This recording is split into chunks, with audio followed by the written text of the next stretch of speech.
All right, let's imagine this. You wake up, scroll through the news, and bam, there it is. Government shutdown begins today. And instantly your brain goes into panic mode. Does this mean the country is closed? Like a giant, sorry, we're shut sign gets slapped across the White House? Do we all have to take turns living at Walmart until further notice? Relax, you'll still have Wi Fi, Netflix isn't canceled, and no, you don't need to barter your socks for canned beans. But when the government shuts down, some strange, inconvenient, and honestly pretty ridiculous things happen. First, let's kill the Hollywood version. A government shutdown doesn't mean the military disappears, cops quit, or that Congress suddenly starts working efficiently, although that last one might actually shock people more. Your lights stay on. Food still shows up in grocery stores, and you don't need to hunt squirrels in your backyard. Sorry, survivalists. You'll have to save the crossbow for later. What it really means is this. Congress couldn't agree on a budget. They miss the deadline, the money pipeline shuts off, and suddenly a whole chunk of federal workers get furloughed, or in regular English told, go home, we'll pay you. Someday. Maybe. So, what grinds to a halt? Let's make a list. National parks, closed. Want to hike Yosemite? Too bad. America's wilderness is officially out of order. Museums, sorry, Smithsonian fans. The dinosaur bones are now on unpaid leave. Research, scientists working on projects, paused, which is kind of terrifying if that project was, tracking deadly diseases. Federal agencies like the EPA can't inspect factories, which means, well, fingers crossed the water stays drinkable. And here's the kicker. While all of this is happening, Congress members still get paid.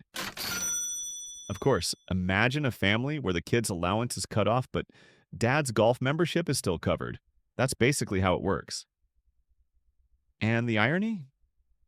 Even though national parks shut down, people still show up. You can't exactly lock a mountain.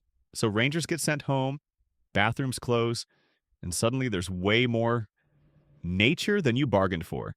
Let's just say Yosemite turns into BYO toilet paper. Okay, so if all that stops, what survives the chopping block? The mail still runs, so congratulations. Your bills will find you no matter what. TSA agents still show up, even if they're not being paid, which explains why they look extra grumpy when you forgot to take off your belt. Social Security checks still going out, because if those stopped, there would be a riot louder than any budget debate. Basically, the government keeps the absolute essentials running. But a lot of the behind-the-scenes stuff, the stuff you don't notice every day, quietly disappears. Here's the part that doesn't make the headlines. The people. Hundreds of thousands of workers are told, keep doing your job, but your paycheck is on pause.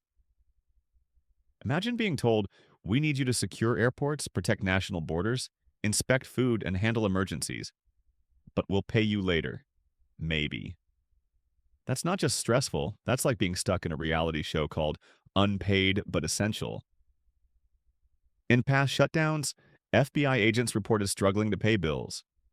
Coast Guard families literally turned to food banks.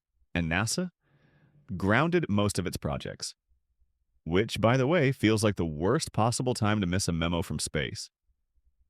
Imagine aliens showing up during a shutdown. Take us to your leader. Our leader's stuck in a budget meeting. Can you come back in 2 weeks? And it doesn't just stop with workers. The economy takes a hit. Federal contracts pause, tourism drops because of closed parks, and businesses around government hubs lose customers. It's like throwing a wrench into a machine and watching the gears grind awkwardly. But instead of sparks, it's people's rent money. Shutdowns are basically political staring contests. Congress argues, digs in, and waits to see who blinks first. Meanwhile, average people just want to know, hey, can I still get into the National Zoo this weekend? Or should I just go bowling instead? The sad part? Shutdowns have become kind of routine. Like, they're not even shocking anymore. It's like your car breaking down. You're mad, sure, but also just like, yeah, that tracks. So, when the government shuts down, life doesn't collapse. But it does get messy. Parks close, workers suffer, and politicians argue like toddlers fighting over the last juice box. The lights eventually come back on, but you and I both know this won't be the last time. It's become America's least fun tradition, like fruitcake at Christmas or rebooting Spider-Man every 3 years. So next time you hear government shutdown, don't picture Mad Max. Picture America hitting snooze on itself, annoying, inconvenient, and guaranteed to come back again.